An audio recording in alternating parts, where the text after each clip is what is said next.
vậy ông bị một hộp đang nhang mà chơi ho ha mà cha này cứ thở ngon vậy để chạ mà chán sao mà tràn mà khôngนี่គេហៅខ្ចៅអប់ខ្ចៅអប់អំពិលទុំរសជាតិអេមែនតើទិញគេទេណាអ្នកទាំងអស់គ្នាមិនមែនធ្វើខ្លួនឯងទេប៉ុន្តែរសជាតិរបស់គេឆ្ងាញ់ស្រួលទេការពិតទៅយើងចង់ធ្វើខ្លួនឯងក៏បានដែរមុខម្ហូបនេះងាយស្រួលធ្វើឲ្យឆ្ងាញ់ទៀតឥឡូវទៅទិញគេហើយជាប់ចិត្តហ្មងចាំមើលលើកក្រោយបើសិនជាបានជួបខ្ចៅណារៀនយកមកធ្វើដូចគេអញ្ចឹងដែរថារសជាតិឆ្ងាញ់ហើយអីដែលសំខាន់មិនហត់ជ្រលក់ទឹកម្រេចមិនជ្រលក់ទឹកត្រីកោះកុងអីទេព្រោះថាអប់រសជាតិនៅក្នុងនឹងហើយស្រាច់ឯងដែលជូរហឹលគឺរសជាតិមកអេហ្មង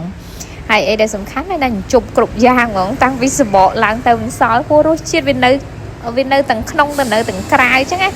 ហើយបើចង់កាន់តែឆ្ងាញ់យើងថាចាក់ហើយយើងជ្រលក់អាទឹកនឹងវិញមកក៏ថាអេមែនទេ